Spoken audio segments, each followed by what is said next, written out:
Hello दोस्तों, sorry यार, आपको कई एपिसोड में रिपीट की प्रॉब्लम आ रही थी, वो अब नहीं आएगी।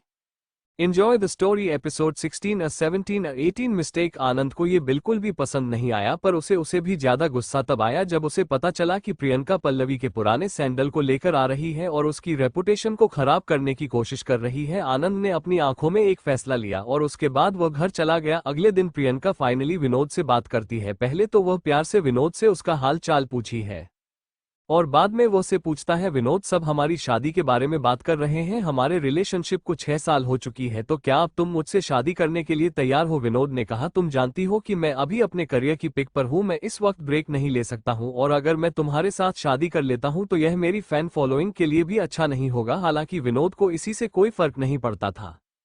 वो सिर्फ और सिर्फ प्रियंका से इस वक्त शादी नहीं करना चाहता था। पता नहीं क्यों जब भी प्रियंका और उसकी दादी की बात आती थी वह वहां से भागने की कोशिश करता रहा। हालांकि वही था जिसे प्रियंका को प्रपोज किया था शादी के लिए, पर जब से उनकी जिंदगी में हादसा हुआ है तब से उसकी मन प्रियंका पर से परा का परा उठ चुका है। विनोद का असिस्टेंट नकुल उसे देख रहा था। वह प्रियंका से जब बात कर रहा था उसके चेहरे पर इरिटेशन साफ साफ दिख रही थी। प्रियंका काफी समय से उन्हें कॉल कर रही है और हर बार विनोद कोई ना कोई बहाना बना करके उसका फोन काट देता था, उससे बात नहीं करता था। पर आज बात अलग है। प्रियंका से पहले विनोद की मम्मी का फोन आया था और उन्होंने विनोद को इसी पर बहुत ही ज्यादा डाटा कि वो प्रियंका को क्यों इग्नोर कर रहा है। इसीलिए विनोद की मजबूरी हो गई थी कि उसे प्रियंका का फोन उठा नहीं पड़ा। प्रियंका विनोद का दिमाग खाती रहेगी, हम कब शादी करेंगे, हम कब शादी करेंगे। विनोद ने आखिरकार उसे बोल दिया कि मैं अपने बड़े भाई से बात करता हूँ, देखता हूँ वह क्या कहते हैं। अगर उन्होंने कहा कि मुझे शादी कर लेनी चाहिए करियर के बीच में तो मैं तुमसे कर लूंगा, नहीं तो मुझे उम्मीद इस वक्त मत रखो। मैं तुम्हें पहले ही बोल चुका हूँ, सगाई के समय ही मैं तुम्हें बोल दिया था कि जब तक मैं अपने करियर के उसमें कम पर नहीं पहुंच जाऊंगा जिसका सपना मैंने देखा था, मैं तुमसे शादी नहीं करूंगा। और तुम उसे वक्त तुमने मुझे हाँ बोला था, क्या तुम्हें भूल गई हो? तुमने मुझसे कहा था कि तुम मेरे करियर में मुझे सपोर्ट करोगे। क्या तुम मुझे ऐसे सपोर्ट कर रही हो तो मुझे हर बोर फ्रस्ट्रेटेड कर रही हो। मैं तुम्हारी कॉल से इग्नोर कर रहा तो तुम्हें समझ में नहीं आ रहा कि आखिरकार मैं कितना ज्यादा बिजी हूं। इस बार विनोद का गुस्सा छूट गया। प्रियंका ने जैसी ही यह सुना वो दंग रह गई। उसे बिल्कुल भी विनोद की बातों पर यकीन नहीं हो रहा था। यह वही विनोद है जो कि उसे हमेशा प्यार से बात करता था और यही कारण है कि प्रियंका इतना ज्यादा कर पर चढ़ती जा रही थी। उसे लगा था कि विनोद उसकी बातों को आसानी से मार लगा अगर उसने आंटी का सहारा लिया, पर इस बार लगता है कि ये दाल भी नहीं चलेगी। उसने फिर सोचा कि अभी उसे शांत होने की जरूरत है क्योंकि विनोद गुस्सा हो चुका है। एक बार विनोद का गुस्सा बढ़ गया तो शायद वो सगाई तक तोड़ सकता है गुस्से में आकर के। इसलिए प्रियंका ने लंबी सांस ली और उसने कहा, ठीक है, तुम बड़े भैया बात कर लो, फिर तुम मुझे बता देना उनका क्या फैसला है। विनोद बिहार का जवाब दिया, उसके बाद तुरंत फोन काट दिया। जो विनोद का असिस्टेंट उसके पास ही बैठा हुआ था और मैनेजर ने विनोद को गुस्से में देखा तो उसने कहा, क्या हो गया विनोद? विनोद क्या है? मैं इसको कितनी बार बोल चुका हूं कि मैं अभी शादी नहीं कर सकता, मैं करियर के पीछे हूं, मुझे अभी काम करने दो। तो इसको नहीं समझ में आ रहा है। मुझे समझ में नहीं आता कि मैं एसिडिटी से प्यार किया है जो इतनी ज्यादा फर्स्ट सेटिंग थी। अगर मुझे पहले पता होता तो मैं शायद इसको प्रपोज भी नहीं करता। पर जो तुम्हारा और उसका एक इंसिडेंट है वो तुम्हें इस शादी करने पर मजबूर हर बार करेगा। तुम्हें हर बार उसका फोन उठाना पड़ेगा। तुम इसे बहुत ही ज्यादा फ्रस्ट्रेटेड हो रहे हो, खुद को शांत कर लो, इतना फ्रस्ट्रेटिंग बात नहीं है। विनोद ने कहा, तुम्हारी लाइफ में ऐसी कोई टॉक्सिक औरत नहीं है ना, इसलिए तो मुझे बहुत ही आराम से यह चीज बोल सकते हो। मैनेजर चुप हो गया, नहीं कि जो कि उसे बार बार मेंटली हरास करे। उसे 5 साल पुराने इंसिडेंट को लेकर के विनोद ने एक लंबी सांस ली। जैसे ही उसे सोचा कि वो अपने बड़े भाई से बात करेगा जब वो फ्री होंगे और उनसे सलाह लगा कि आखिरकार से शादी करनी भी चाहिए कि नहीं, क्योंकि उसे एक बात तो समझ में आ गई थी कि वह प्रियंका से प्यार तो नहीं करता है। प्रियंका से प्यार तो छोड़ो, अब तो उसे कुछ भी नहीं है, लाइफ में कुछ भी नहीं। वो सिर्फ और सिर्फ अभी इस औरत से अपना छुड़वाना चाहता था। कैसे भी करके उसे अपनी आंखें बंद किया और लंबी लंबी शहर से लेना शुरू करिए। तभी उसे उसके फोन के बजाने का एहसास हुआ। उसे अपना फोन धुंध और जब उसे देखा कि उसके बड़े भाई का फोन है तो उसे काफी ज्यादा हैरानी हुई। समय तो उसके भाई की मीटिंग से समय होता है, उनके पास इतना समय कहां से आ गया कि उसने खुद से कहा, शैतान का नाम लिया, शैतान का फोन आ गया। उसे फोन उठाया, सामने से आनंद की आवाज आए, विनोद इस वक्त तुम क्या कर रहे हो? विनोद ने कहा, मैं अभी आराम कर रहा हूं। फिर आनंद ने पूछा, तुम अकेले हो? विनोद ने अपने असिस्टेंट और मैनेजर की तरफ देखा। विनोद ने कहा, नहीं भाई। विनोद ने कहा, ठीक है, तो किसी ऐसी जगह पर चले जाओ जहां पर कोई ना हो या फिर उन लोगों को बाहर भेजो कुछ समय के लिए, मुझे तुमसे कुछ जरूरी बात करनी है। जैसे ही विनोद भैया एहसास किया कि उसके भाई को सब कुछ जरूरी बात करनी है, शायद बात बहुत ज्यादा इंपॉर्टेंट है, इसीलिए उसने अपने मैनेजर असिस्टेंट को बाहर जाने के लिए क्या दिया। जैसे ही मैनेजर ने सुना किसके बड़े भाई का फोन है तो वह खुद ही उसे करके चला गया। उसे अभी भी याद है उसकी और आनंद की पहली मीटिंग। आनंद को अपने सामने देख करके असिस्टेंट और मैनेजर से ज्यादा हैरान हो गए थे कि वो कुछ भी बोलना भूल गए। और आनंद है तो बहुत ही ज्यादा हैंडसम, पर उसकी इमेज इंडस्ट्री में ऐसी बना दी गई है डेविल की तरह की। वह सभी को गुस्से में देखा है, उसके चेहरे पर कोई एक्सप्रेशन नहीं होते। उसके दिमाग में क्या चल रहा इसका पता लगाना बहुत ही ज्यादा मुश्किल है। और वो इतनी छोटी उम्र में इतनी बड़ी कामयाबी हासिल कर लिया है कि शायद उसे कामयाबी तक पहुंचाने के लिए किसी इंसान की पूरी जिंदगी लग सकती है। जब विनोद अकेला हो गया तब उसने कहा, भाई अब आप कह सकते हैं, आपको जो भी बोलना है। आनंद ने कहा, मैं जानना चाहता हूं कि तुम प्रियंका के बारे में क्या सोचते हो, क्या तुम प्लान कर रहे हो उसे शादी करने का। जैसे ही विनोद में आनंद के सवाल कौन सुना तो वह हैरान हो गया। वह खुद इस टॉपिक पर ही सोच रहा था कि उसे क्या करना चाहिए।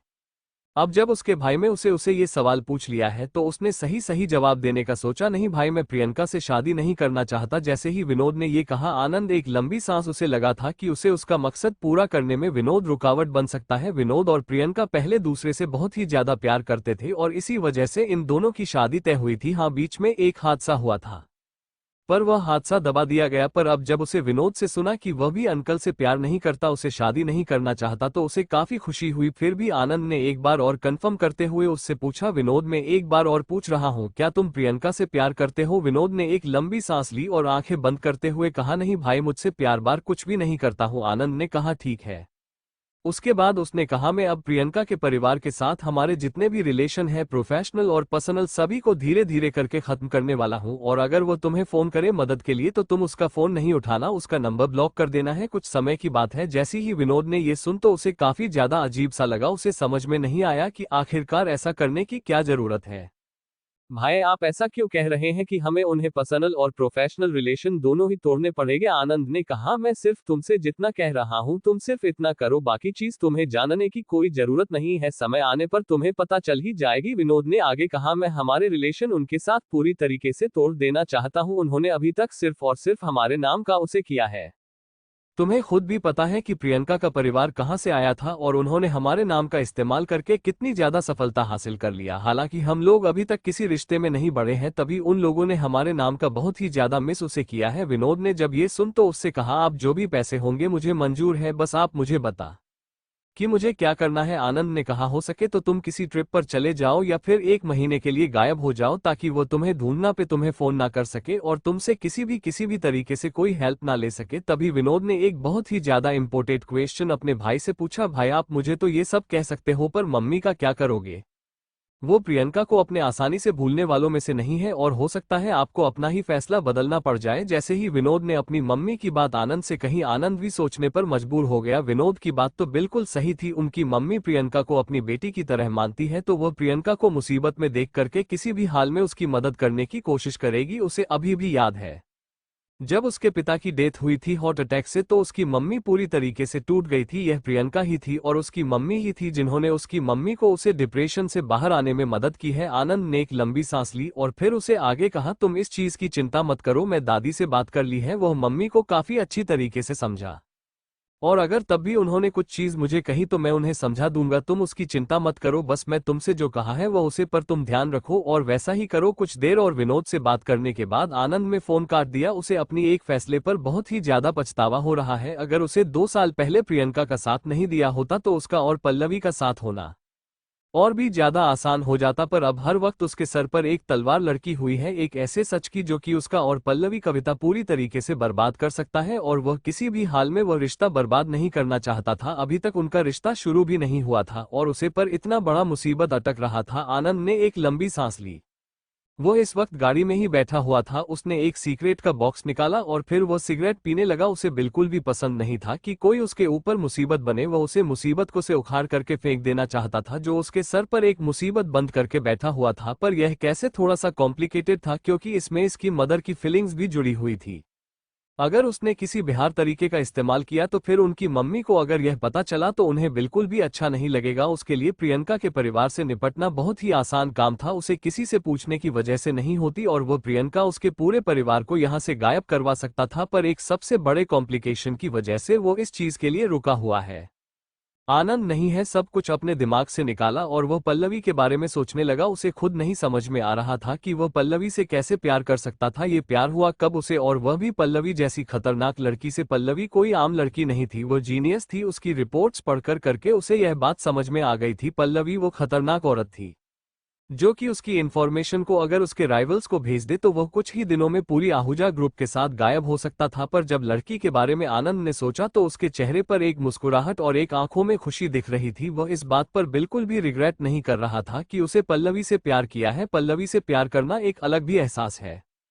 पल्लवी को प्यार लाइक में गर्लफ्रेंड बॉयफ्रेंड रिलेशनशिप किसी के बारे में कुछ भी नहीं पता है। वह भी उसके साथ इस चीज में इसीलिए आई है क्योंकि वह इस चीज को एक्सप्लोर करना चाहती है। पर पल्लवी को वह अपनी पत्नी बनना था, उसने इसीलिए पल्लवी से इस अपने प्यार का इजहार किया है। कोई टाइम पास नहीं करना चाहता था। 30 साल तक सिंगल रहने के बाद अब तो उसे कोई लड़की पसंद आई है। उसे इस बात पर बिल्कुल भी यकीन नहीं था कि अब उसे कोई जिंदगी में दोबारा पसंद आने वाली है। इसीलिए वो पल्लवी को हर पल पकड़ करके संभल करके और ऐसी जगह रख देना चाहता था जहां पर उसे और कोई भी नहीं देख सके। पल्लवी के एल्बम रिवर्स में बहुत सारे गाने ऐसे हैं जो कि वो खुद भी पसंद करता है और ऐसा लगता है कि वहां पर लोनलीनेस, तन्हाई, अकेलापन वो सब कुछ है जो कि उसने अपनी जिंदगी में महसूस किया था। इसलिए वो पल्लवी के गाने से खुद को डिलीट कर पा रहा था। आनंद ने गाड़ी स्टार्ट की और उसके बाद वो अपने घर जाने के लिए निकल गया। वहीं दूसरी ओर जब पल्लवी अपने कमरे में आए तो उसने देखा कि वो बेवकूफों की तरह मुस्कुरा रही है। पहले भी नहीं खुद को डांटे हुए कहा, तुम इतनी आसानी से एक आदमी के बहकावे में नहीं आ सकती हो। उसे तुमसे क्या कह दिया कि तुम्हें पसंद करता है और तुम बेवकूफ की तरह वो बेवकूफों की तरह रही है। पहले भी नहीं खुद को डांटे हुए कहा, तुम इतनी आसानी से एक आदमी के बहकावे में नहीं आ सकती हो। उसे तुमसे क्या कह दिया कि वो तुम्हें पसंद करता है और तुम बेवकूफ की तरह मुस्कुराने लगोगे। वो बेवकूफों की तरह मुस्कुरा रही है। अगले दिन आनंद और पल्लवी की मीटिंग थी। पल्लवी अपने काम से फ्री होकर के जल्दी ही घर आ गई थी। आनंद उसका बिल्डिंग के बाहर के इंतजार कर रहा था। जैसे उसे पल्लवी को देखा वो मुस्कुराते हुए उसके पास गया, उसे पल्लवी का हाथ पकड़ते हुए उससे कहा, और हो मैं तुम्हारा गाना सुनाऊं, तुम्हारा गाना मुझे बहुत ही ज्यादा अच्छा लगा। पल्लवी मुस्कुराते हुए कहा, मुझे ये सुनकर के अच्छा लगा कि मेरी तारीफ मिस्टर आनंद आहूजा कर रहे हैं जो हर चीज में परफेक्ट ढूंढते हैं। आनंद ने मुस्कुराते देखा, पर तुमने कुछ भी परफेक्ट नहीं चाहिए, बिल्कुल जैसी तुम हो मुझे वैसे ही पसंद हो। मुस्कुराते हुए कहा, अभी आप हमें जानते ही कहाँ हैं कि हम हैं, क्या आप तो सिर्फ बाहर बाहर से देख रहे हैं और जो चीज मैं आपको दिखाना चाहती हूँ आप सिर्फ वो देख रहे हैं। आनंद ने कहा, तो मुझे जानना भी नहीं है, मुझे जितना जानना था तुम्हारे बारे में मैं जान चुका हूं। तुम वो पंछी हो जो कि कैद में रहने के लिए नहीं बना है बल्कि खुले आसमान को छूने के लिए बना है। पर लेकिन ये सुनो, वो मुस्कुराने लगी। उसे आनंद और खुद के रिश्ते में भी यही चीज चाहिए थी। आनंद कभी उसे पर किसी भी चीज का जवाब ना डालें, वो हमेशा उसकी रिस्पेक्ट करें, उसकी ख्वाहिशों की रिस्पेक्ट करें। एपिसोड 18। और जब भी आनंद वो सचे करके उसे बताए ना कि वो कम करें जो सभी मर्द करते हैं। तभी आनंद ने पल्लवी से पूछा, पल्लवी क्या तुम मेरे लिए ऑटोग्राफ साइन करोगी? पल्लवी ने कहा, मुझे ऐसा क्यों लग रहा है कि मेरा बहुत ही बड़ा फैन बनता जा रहा है। आनंद ने कहा, फन ही बन सकता हूं, तुम और कुछ बनने कहाँ दे रही हो। पल्लवी ने कहा, अभी आप रिश्ते में आए भी नहीं हो और पहले से ही सब चीज प्लान कर लिया आपने। चलो पहले करते हैं, मुझे बहुत ही ज्यादा भूख लगी है। उसके बाद उसे देखा कि आने तक अपनी गाड़ी की तरह वापस गया और उसने बैग निकाल उसे पूछा, ये बात आप किसने लाए हैं? आनंद ने कहा, ये बैग में इसे लाया हूं क्योंकि मैं आज रात को यहीं पर रुकने वाला हूं। पल्लवी ने इसमें कोई भी सवाल नहीं पूछा। वो लोग ऊपर गए, देवी उनके पीछे पीछे आ रहा था पर उसे एक दूरी बना करके रखी हुई थी।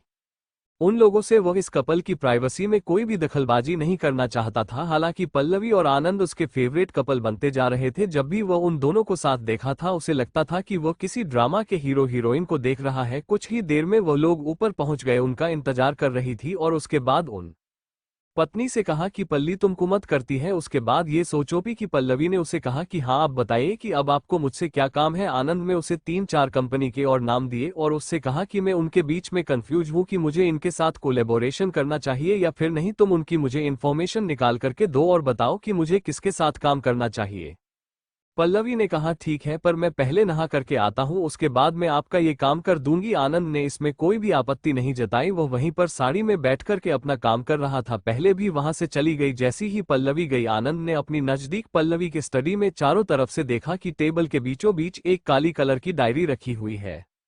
उसे सत्ता से आनंद ने वो डायरी उठाई और उसे डायरी को देखने लगा। उसे डाली के फर्स्ट पेज पर 5 नाम लिखे हुए थे और उसके बाद पूरी डायरी खाली थी, पर आनंद नहीं। जैसे ही नाम पढ़ा उसके दिल की धड़कन रुक गई। वो पहला नाम था प्रियंका का। आनंद उसे नाम की तरह देखने लगा। क्या यह वही प्रियंका है जिसको वह जानता है? उसके भाई की मंगेतर पर वो पल्लवी डायरी में उसका क्या काम है? कि मंगेतर पर वो पल्लवी डायरी में उसका क्या काम है?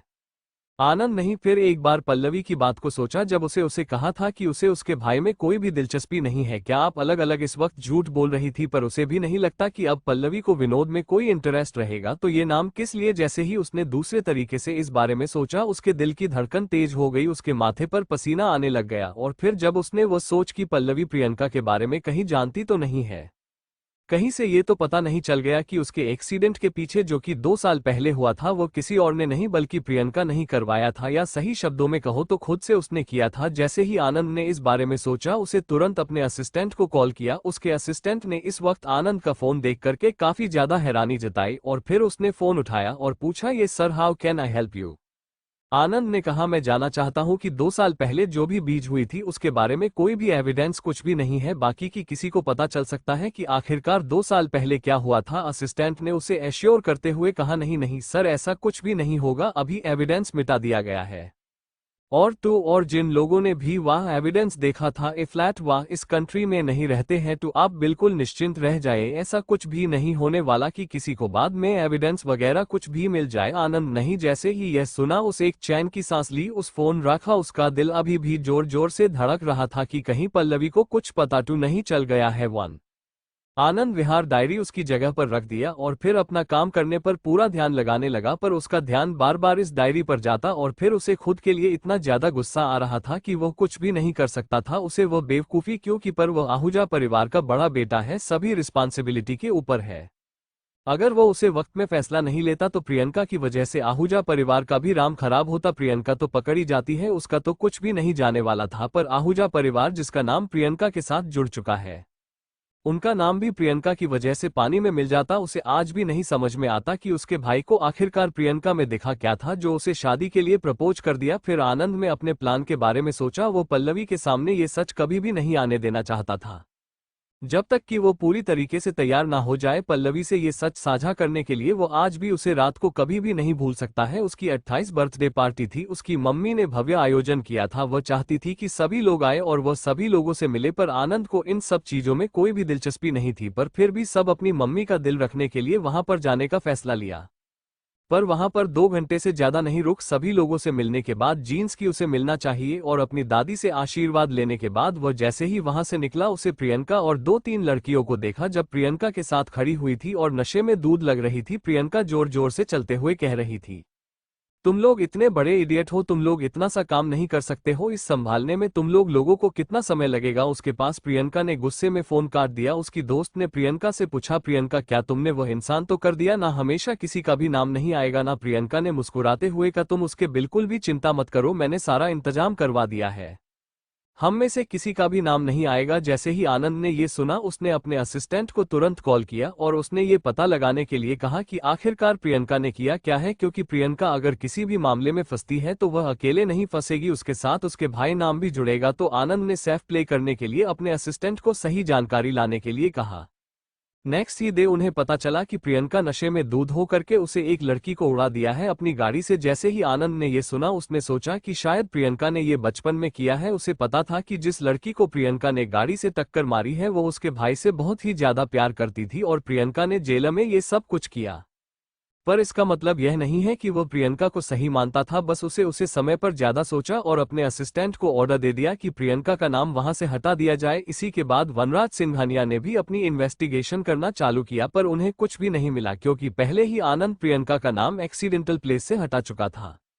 और वनराज ने 3 बार कोशिश की कि आखिरकार वो पता लगा सके कि उसकी बेटी का एक्सीडेंट कैसे किया है, पर कुछ भी हाथ नहीं लग रहा था। आनंद को अब एहसास होता है कि उसे कितनी बड़ी बेवकूफ़ी की थी। क्या जब पल्लवी को ये सब कुछ पता चलेगा क्या वह उसे माफ कर पाए? क्या वह उसे वो दूसरा मौका दे पाएगी जिसका वह हकदार है? उसे कुछ भी नहीं पता था। सबसे बड़ा लाइफ में उसके पास टर्निंग पॉइंट तो तब आया जब उसे पल्लवी से प्यार। उसे कभी भी अपने 30 साल की जिंदगी में यह नहीं सोचा था कि उसे किसी लड़की से प्यार होगा, और इस लड़की से जिसके साथ वो इतना बड़ा कांड कर चुका है। तभी पल्लवी स्टडी में आती है और आनंद को खोया खोया देखते हैं।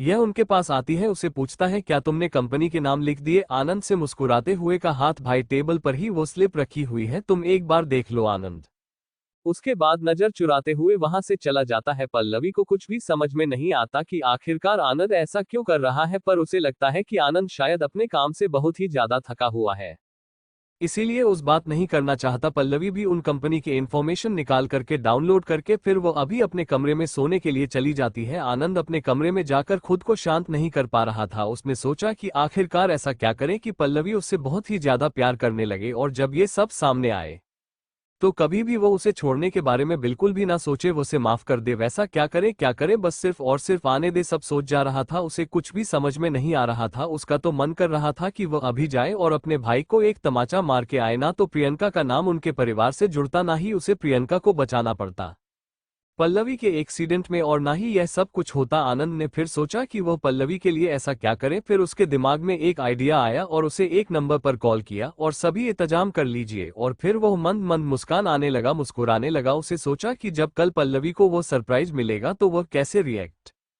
करेगी। ये सब सोचते आनंद भी सो गया। पहले भी जैसे ही अपनी स्टडी से निकली उसे देखा कि आनंद मुस्कुराते हुए अपने कमरे से बाहर आ रहा है और फिर वह उसके पास आया। उसने उससे पूछा कल तुम्हारा क्या प्लान है? पल्लवी ने कहा मेरा कल कुछ भी प्लान नहीं है, कल संडे है तो बस काम से छुट्टी है और मेरी भी कोई मीटिंग या कुछ भी प्रमोशन से रिलेटेड कुछ भी काम नहीं है, तो मैं कल तो आराम से सोने वाली हूँ। आनंद ने से कहा ठीक है, लेकिन मेरा प्लान है तो तुम कल 11 बजे तक तैयार हो जाना।